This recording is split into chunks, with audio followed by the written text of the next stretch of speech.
मेरी बच्ची की सालगिरह है। मैं ये चाह रहा था कि उसकी इस बर्थडे इधर होती और हम इकट्ठे सेलिब्रेट करते, लेकिन अनफॉर्चुनेटली ये पूरा नहीं हुआ। आप उसकी एक कज़न ज़ैनुल आबिदीन से उसकी आप शादी कराना चाह रहे थे, लेकिन मेरा तो ऐसा कोई इरादा ही नहीं है। दुआ के ऊपर घर पे तशद्दुद होता था। आप मेरी हालत से सोच सकती हैं कि मैं तशद्दुद करता था उस पर। दुआ ज़हरा काज़मी के वालिद इस वक्त मेरे साथ मौजूद है, मेहदी अली काज़मी।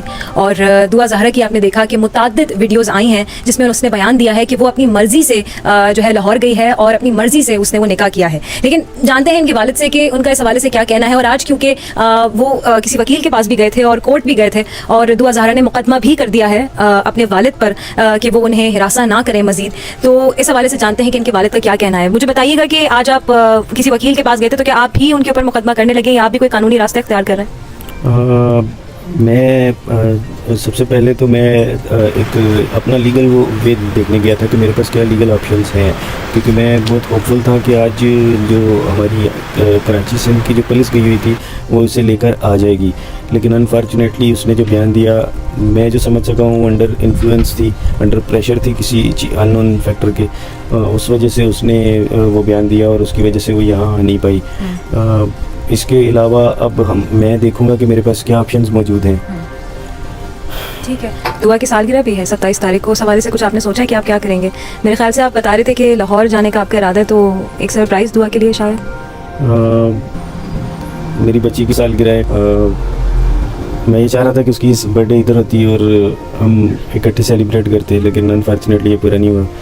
मेरा इरादा है, क्योंकि अब मेरे पास ऑप्शन जो हैं वो लिमिटेड हो गए हैं, तो मैं डेफिनेटली इसको चैलेंज करूँगा, ये जो हाई कोर्ट के अंदर या जो भी कोर्ट मुझे बोली जाएगी उसके अंदर मैं इसे चैलेंज करूँगा। 1121 से भी मैंने रब्ता किया है, चाइल्ड प्रोटेक्शन ब्यूरो से, उन्होंने भी मुझे यकीनदहानी कराई है कि चूँकि केस माइनर है, आपके सामने डॉक्यूमेंट्स पड़े हुए हैं। आई डोंट नो वो किस रीज़न से, किस बिहाफ के ऊपर वो 18 साल बोल रही है, आपके सामने डॉक्यूमेंट्स उसके सारे पड़े हुए हैं ओरिजिनल वाले। तो केस में अभी भी दम है और केस को हम इंशाल्लाह ताला अभी भी लड़ेंगे और इंशाल्लाह जीतेंगे। मेहदी साहब, 3 बातें हैं। पहली बात तो ये कि निकाह नामा में उसकी जो तारीख़ पैदाइश है वो 2001 की लिखी हुई है और दिसंबर का महीना उसमें दिखाया हुआ है। और दूसरी बात ये है कि वो अपनी मर्ज़ी से, अब जितनी भी वीडियोस मंजर आम पाई हैं उसने कहा है कि वो अपनी मर्ज़ी से वहाँ पर गई है, मर्ज़ी से उसका निकाह हुआ है। और तीसरी बात ये है कि अब सेशन कोर्ट ने भी लाहौर के कह दिया है कि दुआ को परेशान ना किया जाए और जो वो चाहती है उसे होने दिया जाए। तो फिर आप कैसे कह सकते हैं कि आपका केस स्ट्रॉन्ग हो रहा है? और ये भी कैसे कह सकते हैं कि वो 18 साल की नहीं है?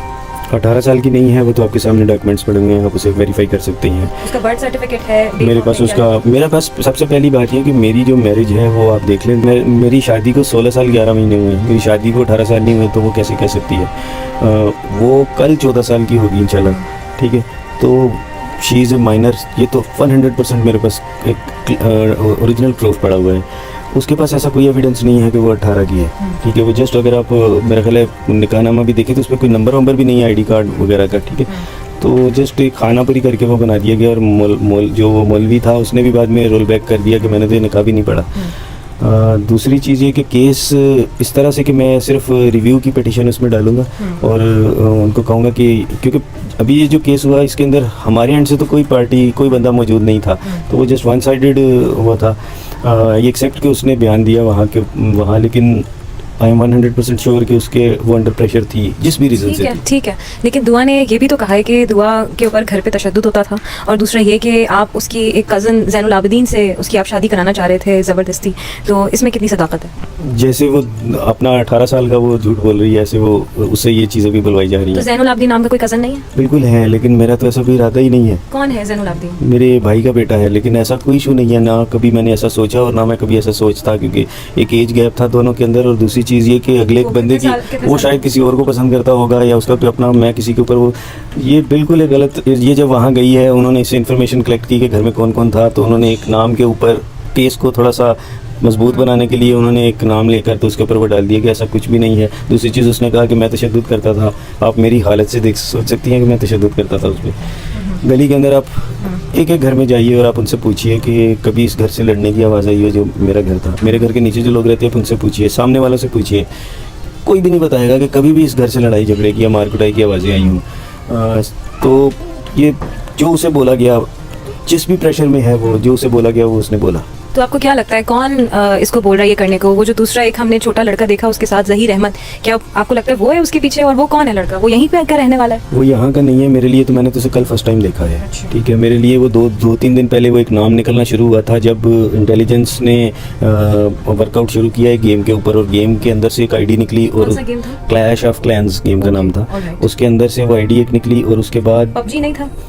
देखिए पबजी तो मैंने इसे डेढ़ 2 साल पहले, मेरा ख्याल है कम से कम भी 1.5 साल पहले मैंने स्टॉप करवा दिया था कि ये नहीं खेलना, क्योंकि वो उसके बारे में बहुत सारी इंटरनेट के ऊपर चीज़ें आ रही थी कि बच्चे खेलते हैं और उसके बाद उसके नेगेटिव, लेकिन मैं तो मुझे ये पता ही नहीं था कि इस गेम के अंदर मैसेजिंग सर्विस है।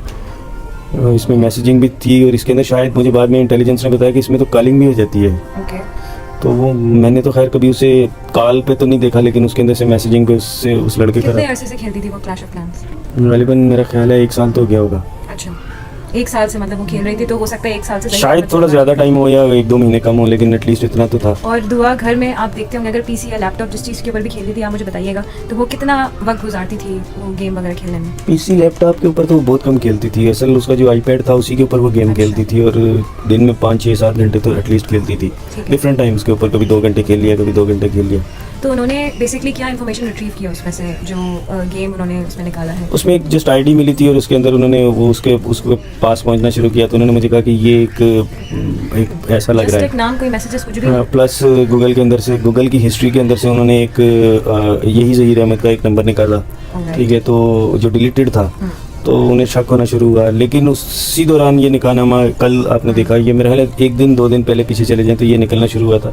अभी वो तो इस चीज़ पे ना वो शोर थे ना मैं शोर था, लेकिन उसी दौरान एक निकाहनामा आया और वो इस नाम से था, तो वो तो हमारे लिए शॉकिंग चीज़ थी। ठीक है, तो आप क्योंकि कह रहे हैं कि आपने इससे पहले ना ज़हीर अहमद को देखा, ना ही आपने उसके बारे में सुना, लेकिन दुआ की आपको क्या लगता है? अभी आपने यकीनन वीडियोस तो देखी होंगी, तो इतनी स्ट्रॉन्ग एसोसिएशन उसकी बन गई है वहाँ पर, तो आप मतलब क्या आपको लगता है कि बेहतर है उसको यहीं पर ले आना, या फिर उसको आपको क्या लगता है कि क्या बेहतर है? देखिए मैं तो ये चाहूँगा कि जो रूल्स, एक चाइल्ड मैरिज का जो रूल है, आप एक एटलीस्ट एक अदालत को इसे फॉलो करना चाहिए। अगर कोई गुंजाइश मौजूद है, जो कि है, तो मैं इसको डेफिनेटली इसके पीछे जाएंगे और उन्हें ये बताएंगे कि ये बच्ची 18 साल की नहीं है, क्योंकि वहाँ पे कोई एविडेंस नहीं बच्ची ने दिखाया, उसने जस्ट मुंह से बोला कि मैं 18 साल की हूँ, और अदालत ने उसकी बात को एग्री किया विदाउट एनी एविडेंस, ना उसका कोई एज का टेस्ट लिया गया, ना किसी भी तरह से। तो मैं जब हम अगर ये जाते हैं, इंशाल्लाह जाएंगे, तो एविडेंस के साथ जाएंगे, और मुझे उम्मीद है कि जाहिर सी बात है कि जब जज साहब ये देखेंगे तो वो अपना फैसला रोल बैक करेंगे, और फिर हम कोशिश करेंगे कि वो बच्ची को सिंध में चाइल्ड प्रोटेक्शन ब्यूरो के हवाले किया जाए। मैं ये भी नहीं कहता कि मेरे हवाले किया जाए, उनके हवाले किया जाए, और उसमें बच्ची का जो, अगर वो वहाँ पे किसी खौफ के अंडर है, ठीक है, तो वो आपको एटलीस्ट लगता है वो खौफ के अंडर बोल रही है? 100%, क्योंकि मेरी, ज़हीर अहमद के खौफ के अंडर बोल रही है, जो कि भी एक छोटा सा लड़का है, या कोई और है इसके पीछे? देखिए ज़हीर अहमद के पीछे कुछ ग्रुप भी हो सकता है। ठीक है। ये भी तो हो सकता है कि ज़हीर अहमद को आगे कर दिया गया हो एक चीज़ को पर पर्दा डालने के लिए। मेरी तो दुआ है कि वो ज़हीर अहमद एक शरीफ लड़का हो एटलीस्ट, अगर ठीक है तो। लेकिन अगर खौफ मुझे इस चीज़ का है कि अगर उसके पीछे कोई गैंग निकला, तो उसने एक डमी सा बंदा आगे खड़ा कर दिया, क्योंकि निकाहनामा अगर आपने भी देखा है तो उसमें बहुत से क्वेश्चन मार्क हैं, तो उस चीज़ से मैं डरता हूँ। मैं उसके लिए मैं अभी भी फाइट करूँगा। ठीक है, कब जा रहे हैं आप लाहौर? उसकी सालगिरह वाले दिन, 27 वाले दिन? जी। ठीक है, तो कोई आपके दिल में ऐसा खौफ कि जब आप दुआ से मिलेंगे, या फिर आपने अपने जहन में कुछ सोचा है कि जब आप वहाँ जाएंगे और दुआ से मिलेंगे तो कैसी होगी आपकी मुलाकात? मैं कोशिश करूँगा कि अदालत एक मुलाकात करवा दे, क्योंकि देखिए इतना राइट तो बनता है माँ बाप से। अगर कोई शख्स भी शादी करता है वो तो एक अलग चीज़ है, लेकिन एटलीस्ट माँ बाप का इतना हक तो होता है कि वो उसे थोड़ी देर के लिए मुलाकात ही करवा दे। तो मैं तो रिक्वेस्ट करूँगा जज साहब से भी कि मुझे थोड़ा सा टाइम दें, भले ही जज साहब के सामने मुझे टाइम दे दें, मैं अपने बच्चे से थोड़ी बातें तो कर लूँ कि बेटा ये जो आपने किया वो किया, मुझे बताओ, आप किसी प्रेशर में हो तो मैं आपके सामने खड़ा हूँ, और मैं पूरी उसकी हेल्प करने की कोशिश करूँगा, तो जो मैं कर सका मैं करूँगा। बिल्कुल ठीक है, बहुत बहुत शुक्रिया मेहदी साहब।